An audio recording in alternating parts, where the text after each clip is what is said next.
Okay, picture this. It's 401 BC. The heat is just relentless, scorching. And you find yourself bound, stuck, really, between these two. Yeah. Well, they're like hollowed-out boats or troughs, wood pressing hard front and back. Yeah, trapping you. Exactly. And guards have just finished, pouring milk and honey down your throat, smearing it all over your face, hands, feet, anything exposed. The sun's beating down, maybe 120 degrees Fahrenheit, and you already hear it, that buzzing sound. The flies, starting almost immediately. That's the scene. And it's the opening to our deep dive today into something called Scaphism. Right, from the Greek scaphe, which just means boat. It was this ancient Persian method of execution. And the sources we looked at, honestly, they struggle to find words. They call it maybe the most horrific, calculated punishment ever devised. It's hard to argue. It really is. So our mission today, what we want to do is get past just the sheer horror of it. We need to dig into the source material and understand the politics behind it. This wasn't just random cruelty. It was systematic state terror used by the Achaemenid Empire. A tool. A very specific, very brutal tool. So what was the goal?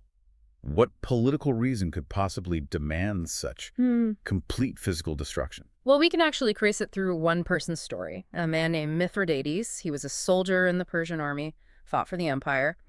But let's just say a moment of bad judgment, maybe ambition, sealed his fate. And his fate was Scaphism. For 17 days. 17 agonizing days in those boats. His story is our guide here. And his crime wasn't theft. It wasn't even leading a revolt. It was contradicting the king. Artaxerxes II, the king of kings. Contradicting him. Yeah, challenging the official story. His fate shows what happens when you attack not just the ruler, but the whole cosmic order he represents. Right. Let's set that stage then. The Achaemenid Empire, 401 BC. It's hard to even grasp the scale, isn't it? We're talking from the Indus River, way over in the east, all the way to the Mediterranean. Huge. Yeah, it's just massive. The biggest empire the world had seen up to that point. And ruling over all of it was Artaxerxes II. And he wasn't just a king, you know. The sources paint him as something more, almost divine, the king of kings. His power was absolute. His word was truth.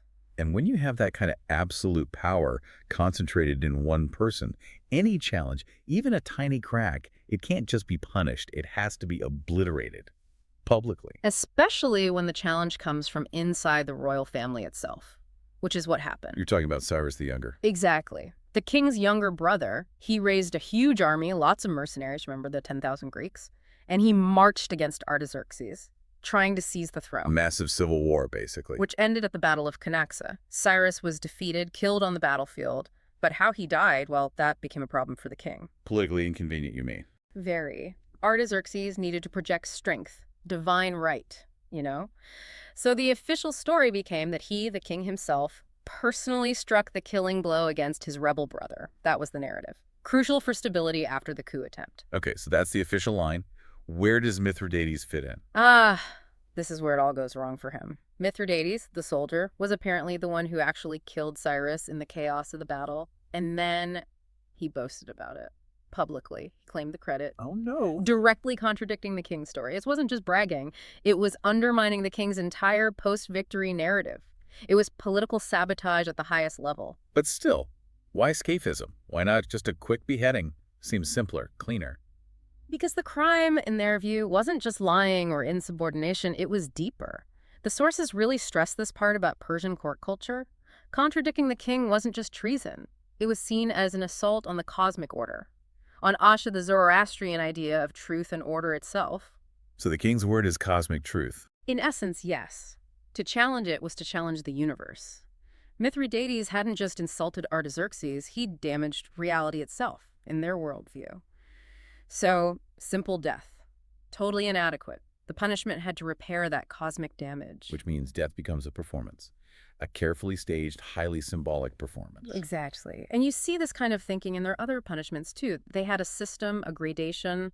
Common theft, for example, often met with cutting off the hands. Visible. Permanent. Right. A constant public reminder of the crime and the consequence. Same logic for something like adultery. Removal of the nose, maybe the ears. Again, a permanent visible mark reinforcing the social code. These punishments, while harsh to us, had a kind of brutal logic within their system. They fit the crime, in a way. But challenging the king's divine narrative? That's off the scale. Completely different category. That required more than just marking the body or ending a life. It required the complete destruction of the person's humanity. Total obliteration. Yes. It had to be slow, agonizing, and incredibly public. A warning that would echo. Scaphism was engineered for that. To show everyone that challenging Artaxerxes led to something literally worse than death. The process itself was the message. Destroy the body, destroy the mind, destroy the memory, leave only the terror. Okay, so that's the chilling political logic. Now, the mechanism itself. How do they actually do this? It wasn't just throwing someone in a boat. No. The sources describe the apparatus as carefully crafted instruments. This was refined.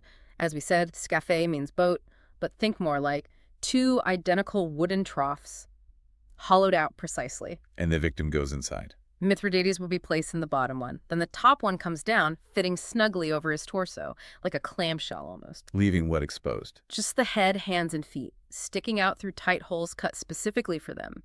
Imagine the pressure, the restricted circulation, even before anything else happens. It's already agonizing. And this sealed chamber, it serves 2 purposes, right? Exactly. It's a coffin, in a way, but it's also designed to become a breeding ground. The precision suggests it wasn't improvised, it was standardized, practiced. Okay, he's trapped. What's next? The milk and honey part. Before that, forced feeding. This was crucial. The guards had orders, keep him alive as long as possible, so they'd force feed him. Yeah. Large amounts of milk, honey, sometimes other rich foods. Even if he refused? Yes. The sources mention using sharp tools to pry his mouth open if necessary. There was no choice. It was part of the process. Why? Just to prolong the suffering? That's part 1, yes. Maximize the duration. But part 2 is just as grim. All that intake means the body keeps producing waste. Urine, feces, inside that sealed wooden chamber. Oh, God. So he's basically stewing in it. He's providing the medium for his own decomposition. It's the ultimate loss of control. Then comes the milk and honey application. Poured on him. Consumed first, force-fed until nearly choking, and then, yes, smeared thickly all over the exposed face, hands, and feet. Why that mixture? It's diabolically clever. First, the sweetness is an immediate, irresistible lure for insects. Flies, gnats, wasps, they'd swarm. But second, mixed with sweat and body oils in the heat, it creates this warm, moist, sugary film, perfect for bacteria to just explode. Accelerating infection right on the skin. And providing a breeding ground for the insects. But the environment itself was also part of the torture. They didn't put these boats in a dungeon. Where were they placed? Out in the open, maximum sun exposure. We're talking Mesopotamia, remember? Temperatures easily hitting 120 degrees Fahrenheit, maybe more. And the head was fixed, facing upwards. Directly into the sun. Blazing sun, blinding him, causing horrific sunburn, dehydration, sunstroke within hours. But again, the goal wasn't a quick death from heat. It was just softening him up, preparing him for the real horror, the decay. How did that progression work over, say, 17 days? It starts externally. The insects arrive fast, laying eggs in the honey mixture, in folds of skin, maybe near the eyes, mouth. The heat and moisture, perfect incubator. So maggots appear quickly. Very quickly, within a day or 2 probably. They start feeding on the honey, the dead skin, but then they burrow into living flesh. Imagine thousands of them, crawling, eating, and the constant buzzing, the movement. You couldn't swat them away, you're bound. That alone would drive someone mad. While inside the boat. The internal horror is building, the trapped waste. It's creating a toxic sludge. The heat trapped inside the wood turns it into a kind of greenhouse. Decomposition accelerates massively. He's literally rotting from inside out, floating in it. Which leads to poisoning. Systemic poisoning, yes. Sepsis. Bacteria are multiplying like crazy in that warm, foul environment, producing toxins. Those toxins get absorbed into his bloodstream through all the open sores, the insect bites, the raw skin. That's likely the eventual killer. Slow, agonizing septic shock. And then other creatures. Oh, yes, the smell it would carry, attracting rats, other vermin. They'd be drawn to the decay, the waste. They might gnaw at the wood or worse, at the exposed feet or hands. While he's still alive. While he's conscious, screaming, probably, as rats chew on his feet, adding fresh wounds, more entry points for infection. The psychological terror of being consciously consumed, it's almost impossible to fathom. 17 days of this. Yeah. How does a human body even survive that long? It comes back to the forced feeding, keeping the core systems just functional enough. But the deterioration, Day 1, severe sunburn, blisters. Day 3, maybe skin starts peeling, chemical burns from the waist inside become unbearable.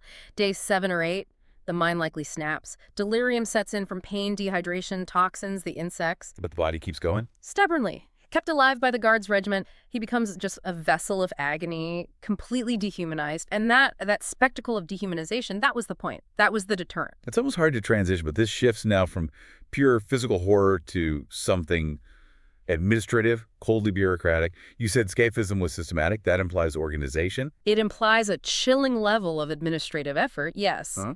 This wasn't random rage. It was, you could almost say, bureaucratic sadism, refined through practice. It required careful control over different variables. Variables. What kind of variables are we talking about in torture? Sounds almost scientific. It kind of was. They had to figure out the exact tightness of the boats, tight enough to immobilize and cause discomfort, maybe restrict blood flow a bit, but not kill too quickly. Air circulation was key too. Too airtight, he suffocates. Too open, maybe the insects aren't trapped effectively. And the feeding. The most critical variable. Enough milk, honey, food to keep the biological processes going, producing waste, sustaining life, but absolutely not enough to build strength or fight off the effects. A horrible balancing act. Which means the executioners, the guards, they weren't just standing there, they were actively managing the process. Constantly, round the clock, monitoring his condition. If Mithridates looked like he might die too soon, maybe from heat stroke or a raging fever, they might intervene. Intervene how? Mercy. Oh no, not mercy. Intervention to prolong the agony. Maybe they'd rig up a tiny bit of shade for an hour during the absolute peak heat, maybe force more fluids, the honey mixture perhaps. Their job was to ensure the sentence ran its full prescribed course. 17 days meant 17 days. The sheer logistics of that, for 17 days, just for one man. It's significant. You need multiple shifts of guards, probably specialized ones who knew the protocols. You need a supply chain for all that milk, honey, food, water for the guards themselves. You need to maintain the apparatus, the boats, manage any crowds that gather. It shows how high a priority this form of terror was for the Achaemenid state. And then there's the detail about physicians, callous physicians sometimes being consulted. How does that even work ethically? It's a profound, dark paradox, isn't it? These are healers, people trained to understand the body to alleviate suffering. Yet, the sources say they were sometimes brought in. To help him. To help prolong his survival. They might advise on the feeding schedule to keep the metabolism going. Or suggest subtle shifts in the boat's position to balance, say, sun exposure versus fatal heat stroke, using medical knowledge to maximize suffering duration. So expertise used for the exact opposite of its intended purpose. Precisely. Sustaining life purely for the purpose of its destruction. Now, some commentaries suggest a grim side effect. These horrific observations watching decomposition in real time, seeing the effects of extreme stress and infection might have, tragically, contributed to medical knowledge about anatomy and disease, but the primary role was facilitating the torture. You also mentioned timing. This wasn't a year-round punishment. Definitely not. Scaphism was seasonal, almost always carried out in the hottest summer months. Why? Just for added discomfort? More than that. The extreme heat was essential for the biological part of the process, maximum insect activity, rapid larval growth in the wounds, faster fermentation and decay of the waste inside the boats. Winter wouldn't provide the same level of accelerated horror. They literally waited for the weather to cooperate. And they adapted it based on where they were in the empire. Yes, which again shows sophistication. In a desert region, maybe they positioned the boats to catch blowing sand, abrading the skin further. In a humid river valley, perhaps partial submersion to attract water insects, increase dampness. Coastal areas. They might use salt water, either adding it to the honey mix or just the sea spray itself would intensify the chemical burns on compromised skin. They tailored the method to maximize the local environment's contribution to the terror. And finally, they kept records, like notes on this. Detailed records. Royal scribes documented everything. The crime, the exact duration, sometimes down to the hour notes on the public's reaction, even the costs involved. Why document torture in such detail? Several reasons. It provided data. Did it work as a deterrent? It set legal precedents for future treason cases. And crucially, it preserved the memory of the king's justice, the king's power. The bureaucracy of death was as meticulous as any other state function. So this meticulously managed horror show wasn't performed in private. You mentioned crowds. The audience was part of it. A crucial part. It wasn't just punishment. It was communal theater. macabre theater, as the sources put it. People, merchants, farmers, families were encouraged, maybe even required, to come and witness. It was a public lesson. And they weren't just silent witnesses. Apparently not. People would comment on how things were progressing. Look how the flies have multiplied today. Or note the smell, the visible decay. And officials were watching the crowd, gauging their fear, their disgust, measuring the impact. So one man's slow, agonizing death becomes a psychological weapon for controlling the whole empire. That's the core calculation of state terror, isn't it? Mithridates' 17 days weren't just about him, the memory of it, the story spreading through the empire. That was the real goal. A soldier thinking of deserting, a governor tempted by rebellion. They'd remember the boats. Making the very idea of crossing the king unthinkable. Or at least incredibly risky, with stakes far higher than simple death. It created this deep, visceral climate of fear. And the trauma didn't stop at the witnesses. What about the victim's family? That was often targeted too. Sometimes family members were forced to watch, sharing the public humiliation. Other times they were forbidden from even approaching, denied any final words, denied the body for burial. No closure. Just the horror. Exactly. Extending the trauma through the whole family network, erasing the person not just physically but socially too.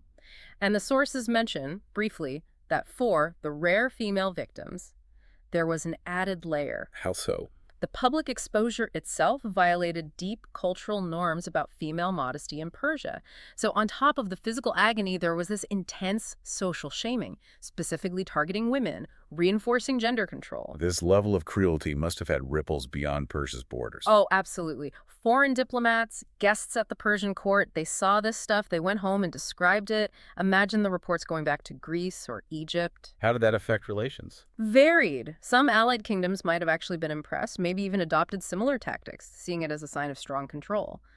But enemies, like the Greek city-states... They'd use it as propaganda. Definitely. Remember Xenophon and the Greek mercenaries who fought at Cunaxa and got back home? They brought these stories. Scaphism became Exhibit A in their narrative of Oriental despotism. Persian barbarity versus supposed Greek enlightenment and humane justice. It was powerful rhetoric. And after the 17 days, after Mithridates finally died, what happened then? Was it over? Not quite. The goal was erasure, leaving only the lesson. So the body might be left out even longer, exposed, to really drive home the totality of the destruction, then maybe burned, remain scattered, no grave, no memorial, possessions confiscated. Wiped from existence. A depth for the memory of the suffering. And, disturbingly, the state sometimes commissioned art paintings, even small models of the boats, to make sure officials in future generations understood exactly how it was done, preserving the technique. Let's circle back to the cost. All those guards, supplies, the physician's time. It sounds incredibly expensive for one execution. It absolutely was, which tells you it wasn't used lightly. This was reserved for the ultimate crimes threats to the king, to the dynasty, to that cosmic order we talked about. So the cost was deemed worth it. From Artaxerxes' perspective, yes. The political payoff, decades of fear-induced obedience across a vast empire, was seen as worth the investment in torturing one man like Mithridates. Think about it. The cost of Scaphism versus the potential cost of putting down a major rebellion led by a powerful governor, Scaphism was cheaper. Preemptive terror. #HabOutro. Well, this has been intense. Taking this deep dive, looking at the sources, it really paints Scaphism not just as cruelty, but as this ultimate expression of systematic state terror. Politics, the absolute power of the king demanding the complete slow destruction of a human being over 17 days. It was a message, a horrific message, written in flesh and blood, designed to be read by millions. And when we think about it today, the sources suggest something chilling. That while Scaphism itself is gone, thankfully the underlying logic, maybe not so much. Right, that core idea persists, doesn't it? Modern states might not use boats and honey. The violence is often hidden, more bureaucratic, maybe psychological, but that fundamental calculation, it feels disturbingly familiar sometimes. What calculation is that? Make an example of one to control many. Use suffering or the threat of suffering, even if it's just reputational or economic ruin today, to enforce conformity, to demonstrate that challenging power, challenging the official narrative, carries an unbearable price. That really is the shadow of the boats, isn't it? Mithridates' story. It shows that truth itself can become a crime when it clashes with power. And maybe that's the final haunting lesson the sources leave us with. The lesson meticulously engineered by Artaxerxes to echo through time. The price for challenging absolute authority isn't always just death. Sometimes it's the deliberate, systematic dismantling of everything that makes us human. Something to think about. What systems today rely on that same dark calculation?